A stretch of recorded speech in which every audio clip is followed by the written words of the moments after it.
une sourate dans le Coran, une sourate, accessible à toutes et à tous, qui même le débutant de chez débutant, le novice de chez novice en islam connaît par cœur, Souratul Ikhlas. Cette sourate qui est dans le Saint-Coran et qui est composée que de quelques mots, qui est courte mais énorme auprès d'Allah subhanahu wa ta'ala.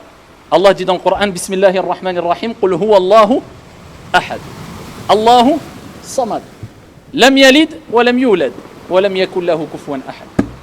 Aussi simple que ça, aussi clair et précis que cela, accessible à toutes et à tous. C'est comme si Dieu nous disait, bah regardez, cette sourate elle est courte, mais celui qui la récite, eh bien, va gagner tellement de choses que je veux qu'elle soit accessible pour toutes et tous. Pas besoin d'être un savant, pas besoin d'être je ne sais qui. Toi qui débutes dans l'islam, en général, tu commences par apprendre cette sourate après avoir appris sourate al-Fatiha. Eh bien, sache que, abshir, réjouis-toi, sache que la récompense est énorme et tu ne peux même pas te rendre compte de la réelle rétribution que va t'apporter la récitation avec sincérité de cette sourate. Dieu veut nous faciliter à toutes et à tous.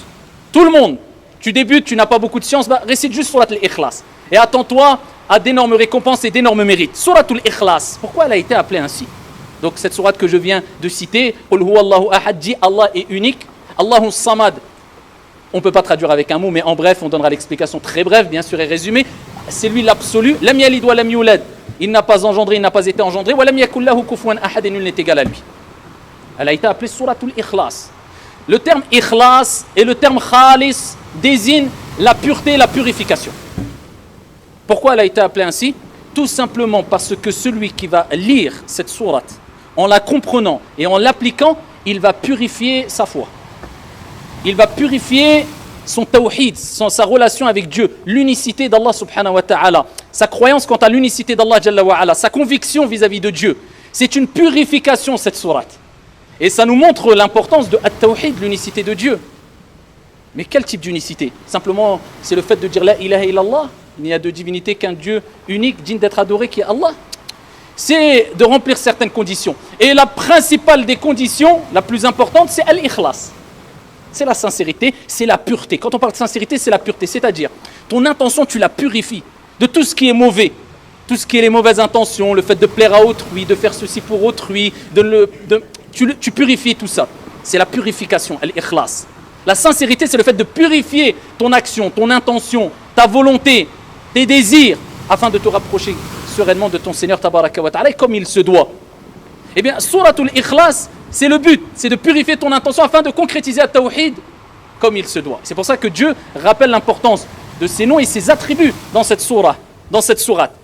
Et le prophète sallallahu alayhi wa sallam nous rappelle que at-tawhid, l'unicité de Dieu, ce n'est pas simplement de dire je crois en Dieu.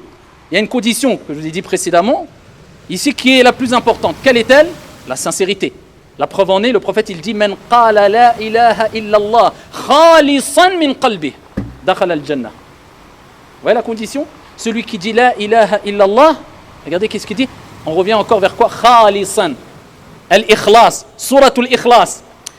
Ici, avec une pureté, une sincérité venant de son cœur. Vous avez vu, ça ne suffit pas de dire la ilaha illallah. Non, c'est vraiment avec conviction, avec sincérité, en purifiant cette parole au maximum à travers ta compréhension de ce terme, de cette attestation de foi, l'application de cette attestation de foi. Et pour cela, rien de meilleur que de comprendre Suratul Ikhlas, la purificatrice, le culte exclusif. Un groupe de personnes sont venus voir le prophète sallallahu alayhi wa sallam. Ils n'étaient pas croyants, ils n'étaient pas musulmans du moins. Et ils ont dit, tu nous parles de ton Seigneur Allah. Est-ce que tu peux nous parler de sa généalogie, d'où il vient, qui il est, qui... Allah subhanahu wa ta'ala a inspiré au prophète alayhi salatu wa sallam, a révélé cette surah au prophète sallallahu alayhi wa sallam, et il a dit au prophète alayhi salatu wa sallam, Qul ya Muhammad. Pour ça on commence cette sourate avec Qul, dis. Allah il dit au prophète, dis-leur. Et c'est général. Allah il dit à tout être humain de dire, de proclamer. Dis. Avec ici conviction. Qul huwa Allahu ahad. Allah se présente dans cette sourate. Vous voulez connaître qui est Allah, sa généalogie, est-ce qu'il a un père, est-ce qu'il a des enfants, est-ce qu'il a... Dis-leur.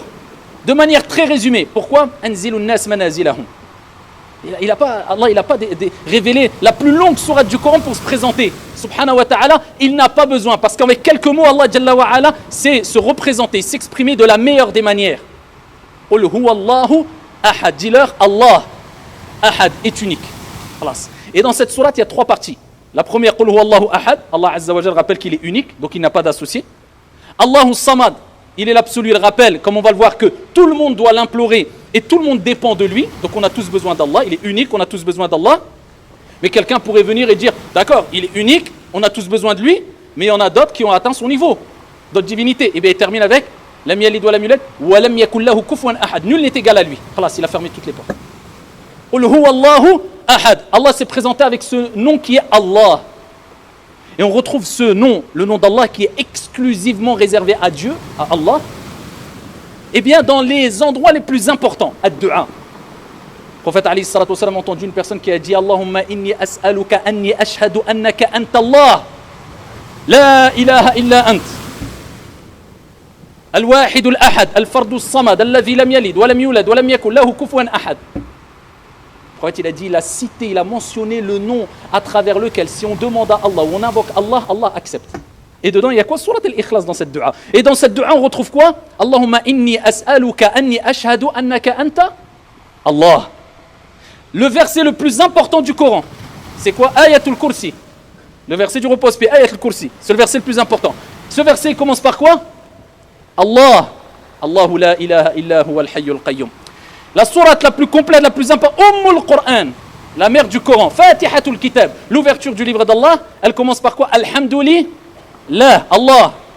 On retrouve le nom Allah dans beaucoup d'endroits importants. C'est pour ça que certains savants ont dit que c'est Allah, le nom par lequel, si on invoque Allah subhanahu wa ta'ala, comme a dit le prophète, Allah accepte les invocations. Et en tout cas, dedans la dua, il a rappelé Sifatul Rahman, les attributs d'Allah subhanahu wa ta'ala, dans sa dua à lui. Eh bien, Allah Azza wa Jal se présente en disant, c'est moi Allah. Et Allah, c'est un nom d'Allah. Allah a plusieurs noms. Al-Karim, Al-Hamid, Al-Majid. Et quelqu'un peut s'appeler Karim, peut s'appeler Hamid, peut s'appeler...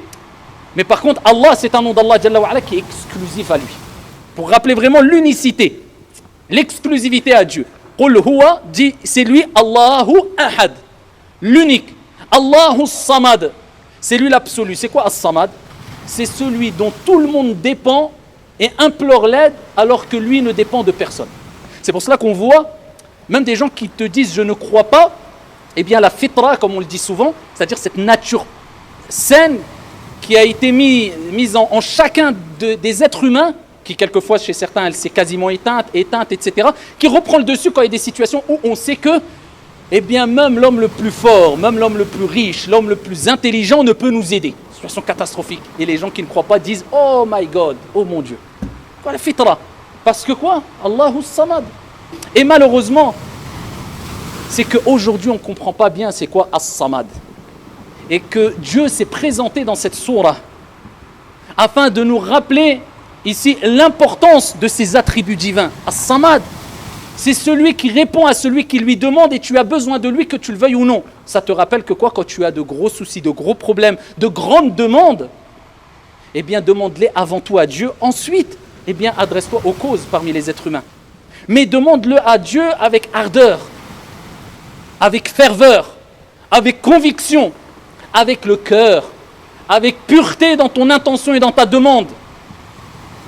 On est arrivé à un stade où on dit maintenant, au moins fais-le de manière qui correspond à la demande que tu adresses à un être humain qui est puissant ou qui est riche alors que tu as besoin de lui. Au moins comme ça. Alors que normalement c'est plus. Mais est-ce que vraiment quand on demande à Dieu, quand tu as un problème, pose-toi la question, j'ai eu des problèmes, j'ai eu des demandes particulières, un travail, est-ce que je me suis adressé à Allah subhanahu wa ta'ala, mon Seigneur, de la même manière que je me suis adressé ou j'ai fait les causes vis-à-vis de ce patron-là, ou cet homme riche-là, ou cet homme connu-là, ou souvent on va se rendre compte que on a remué ciel et terre, et on a paniqué, on a tremblé, on a sollicité l'aide de cette personne ou ce groupe de personnes pendant des semaines, des mois, et ensuite... de temps en temps une petite dua, ya Allah facilite-moi ça.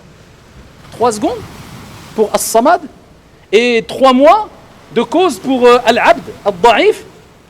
Avons-nous compris c'est quoi As-Samad? C'est d'abord à Dieu, on frappe à la porte d'Allah subhanahu wa ta'ala avant tout. Et on l'implore avec ferveur, de manière dévouée. Qul huwa Allahu ahad, Allahu samad, lam yalid wa lam yulad. Dieu ferme tout de suite la porte. Il n'a pas dit je n'ai pas été enfanté, je n'ai pas enfanté. Tout de suite la porte. ferme tout de suite la porte. Je n'ai pas d'enfant. Il n'y a pas d'enfant de Dieu ou de... Non. Il y a des prophètes, il y a des envoyés, il y a des vertueux, il y a des saints, il y a des... Mais Allahu Ahad. Lam yalid wa lam yulad. Je n'ai pas enfanté, je n'ai pas été enfanté. Parce que si on dit que Dieu, un créateur, si on reconnaît que c'est un seul créateur, unique, le même pour tout le monde, créateur des cieux et de la terre, qui a tout créé, et qui n'a besoin d'aucun associé, qui est puissant, qui rien ne le dépasse, que ni somnolence ni sommeil ne le prennent. Ensuite, on réduit le créateur et le Seigneur en disant, il a une compagne, il a une épouse, ou bien il a des enfants. Ça veut dire qu'automatiquement, il dépend de quelque chose. Pour avoir des enfants, eh bien, tu ne l'as pas seul. Tu as besoin d'une autre personne. Donc, il a besoin d'autre que lui afin de... Non. Allah Azza wa Jal, ghaniyun anil alamin. C'est impossible parce que Dieu se suffit à lui-même. Il n'a besoin d'aucune aide et rien. Et il ne dépend de personne ni de rien, mais tout dépend de lui, subhanahu wa ta'ala. Et il dit, et il répond, je n'ai pas enfanté et je n'ai pas été enfanté. C'est lui le premier et c'est lui le dernier. C'est lui l'apparent et c'est lui le caché.